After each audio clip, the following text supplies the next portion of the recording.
Shamar ka fuudhee jaalatamtootaaf kabajamtoota hordoftoota chaanaalii kootii nagaa keessanii fayyaa keessanii nagaa kootii galata waaqayyoo har'as viidiyoo haaraa qabadhee dhufeen jira.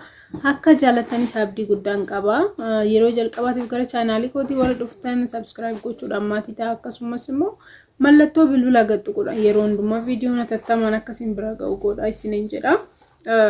Yeroo baay'ee beektanii waa'ee biyya Arabaa, waa'ee jaalalaa, waa'ee rifeensaa wanta adda addaati kan isinitti kan chaanaalii kiyyaan daddabarsu jechaadha.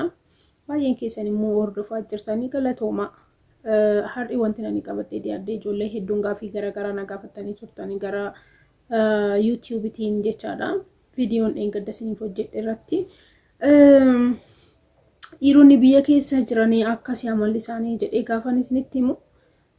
Taada akkamitti beekuu dandeenya? Dhiirota dhugaa nu jaalatan akkamittiin beekuu dandeenya naan jettanii turtanii jechaadha. Isaaf immoo amman beeku tokko isiniifan ibsaa jechuudha. Inni dura namni tokko jechuudha. Namni tokko dhugumaan nu jaalatee jennaan. Sababbiin inni waa'ee qarshii yookiin waa'ee biraa sitti haasa'uuf wanti tokko hin jiru jechaadha. Isiniif galee miti. Namni tokko by the way nuti shamarran jechuudha.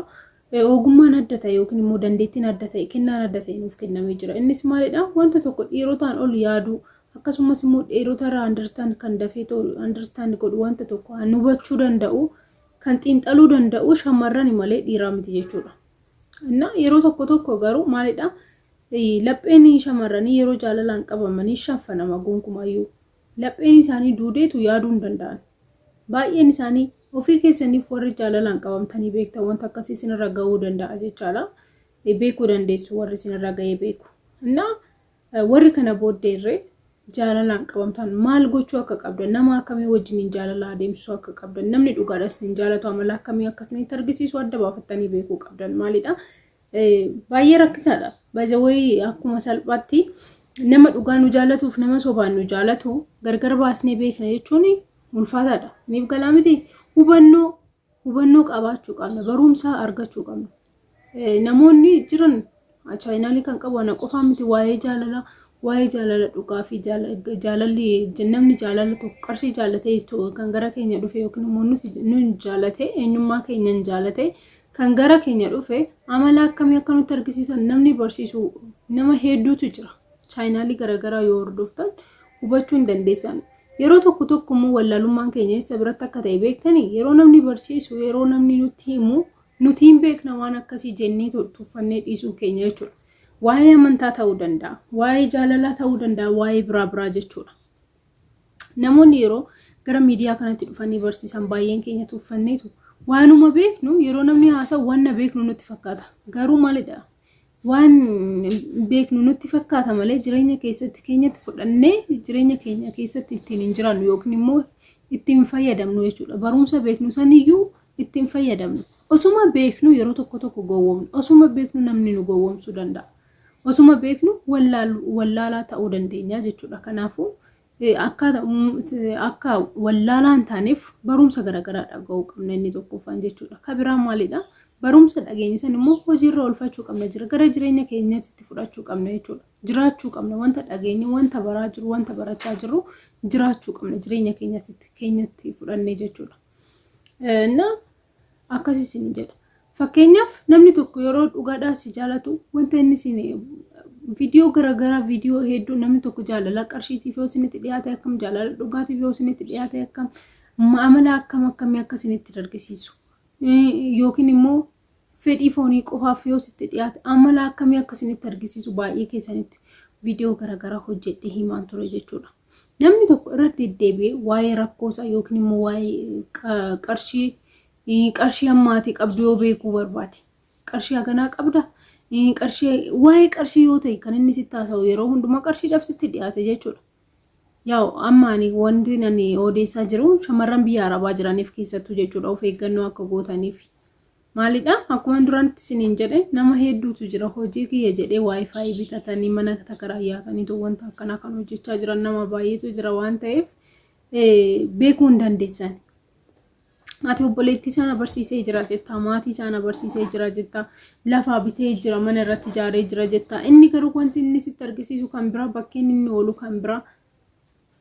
Wanta akkasii sin qunnamuu danda'ati.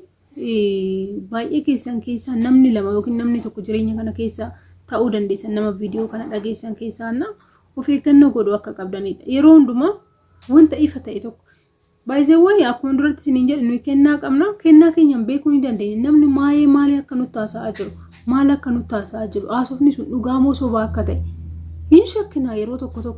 Fakkeenyaaf oduma onlaayinii irraa amma yeroo baay'ee jechuudha akkaataan isaan qarshii itti gaafatanii calli jedheetuma fi dhufeetoo qarshii ammanaa meenaaf kenni isiniin jedhu.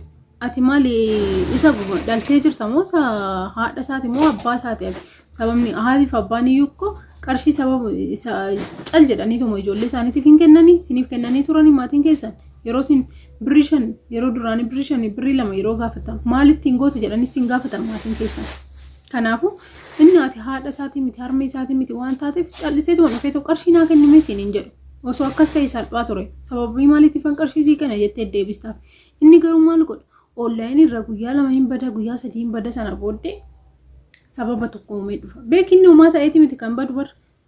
Yaaduma si qoraa jira si yaaduma akkaataa qarshii itti siisteemii qarshii itti sirraa fuudhanii ofiisaatiif mijeeffachaa jira si galee miti gaafa dhufeetoo guyyaa 2 booddee yookiin guyyaa 3 booddee dhufeetoo onlaayinii seenee na dhukkubee ture akka nama na yaalaatitti akkas naan jedhani yookiin immoo harmeetii dhukkubee ture akkas jedhani yookiin immoo bilbila kiyyatu bade yookiin immoo waan tokko siin jedha bakka inni hin beeka siisteemii itti fayyadamuu hin beeka maalaaf fayyadamuu akka qabu hin beeka waan ta'eef jechuudha.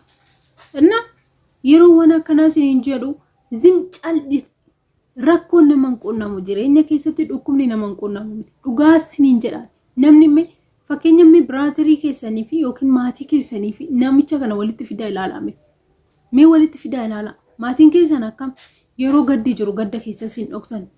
Ilmoon to'attiti na jalaa miidhamti biyya ormaa keessatti jedhan beektaa maatiin. Maatiin bar yeroo firri keessan duu isinitti nimu maatiin keessan be. Yeroo ofii isaaniitii dhukkubsatan bar isinitti nimani. Hin sodaatan. Na jalaa miidhamti ilmoon tiyya biyya arabaatti na jalaa duuti jedhanii sodaatu siif na'u. Garuu inni ormaa kun alagaan kun maal akka ta'e beektaa? Alagaan kun gonkumaa yoo siif hin na'u.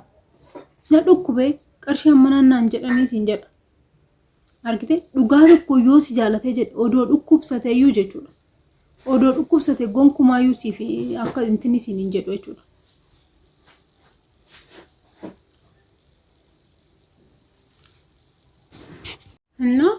Namni nama kiyoo ta'e yookiin immoo yoo dhugaadha si jaalate siif naa gonkumaa yoo qarshii keetiif jedheetoo waa'ee qarshii sitti naasa'u gonkumaa yoo jechaadha. Dhiirri tokko garuu jaalala dhugaa siif hin qabu taanaan yeroo hundumaa qarshii hagam akka qabdu qarshii dhabsitti dhiyaate taanaan qarshii hagamii akka qabdu qarshii kee maalirraa akka oolchitu maal akka bittu guyyaa guyyaadhaan baasii meeqa akka baastu waan akkasitti hooduun isaa yeroo hundumaayyuu gaafii akkanaa ta'a jechuudha. Innaa yeroo kana immoo hubachuu qabdan isin. Sababni isaatis gidduu kan jiru waa'ee jaalalaati malee waa'ee qarshiiti miti waan ta'eef jechuudha. Namni tokko yeroo wanta isan galchine keessa seenee jaalalee keetii miti waan fe'eeyyuu yaa ta'u jechuudha. Wanta isan galchine keessa seenee waa'ee qarshii keetii yookiin immoo waa'ee jireenya kee dhuunfaa gonkumaa si gaafatu waan akkasii kana si gaafatu waa'ee faayidaa qabu jechuudha. Innaa beekuu qabdan. Jaalalli isaa dhugaa akka hin taane sobaa akka ta'e beekuu qabdan jechaadha. Inni biraa maalidha? Even yeroo maatii keessaniif illee baastan. Baasii ati baastu faaruu danda'a bar. Qarshiin keetumaa miti. Fakkeenya nama qarshiidhaaf jedhee sitti dhiyaate tokko qaamanirree wal argite bar. Namatu qarshii ammana kanaanaaf kenninaa jedhe yookiin irraa liqeeffachuu barbaade gaafa ittiin jettee itti himtu jechuudha. Sababii maaliif jedhee ija sitti baasaa beektaa? Qarshuma keetii irratti bar. Wanta isaan galchine keessa jechuudha. Fakkeenyaaf waa'ee qarshii yookiin immoo waa'ee qabeenya keetii isaan galchu. Jaalalatu walitti si fide waan ta'eef waa'ee jaalalaati namni tokko erga jireenya tokko miti haadha manaatiif abbaa manaa miti isin. Ammaayyuu walitti dhiyaatanii jirtan tokko taatanii jirtan waan ta'eef garuu maalidha jireenya keessatti haadha manaa fi abbaa manaa taatanii osoo jiraatanii gaa'ila gaggeeffataniitu meebii isa galchuu danda'a. Waa'een qarshii keetii yookiin waa'een qabeenya keetii jechuudha. Innaa kana fakkaata jechuudha amalli isaanii.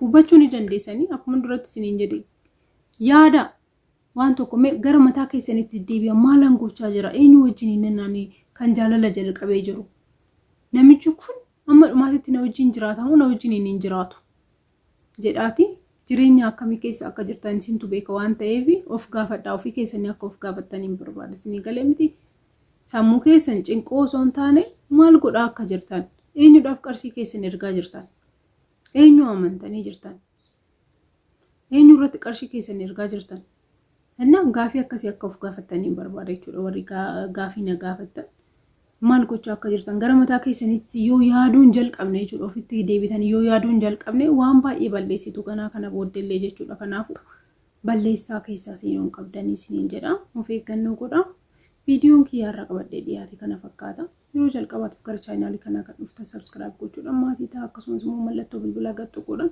yeroo hundumaa viidiyoon atattamaan akkasiin bira ga'uu godhuu ni dandeessu galatoomaa nagaan tura hunduma keessanii oolmaa gaarii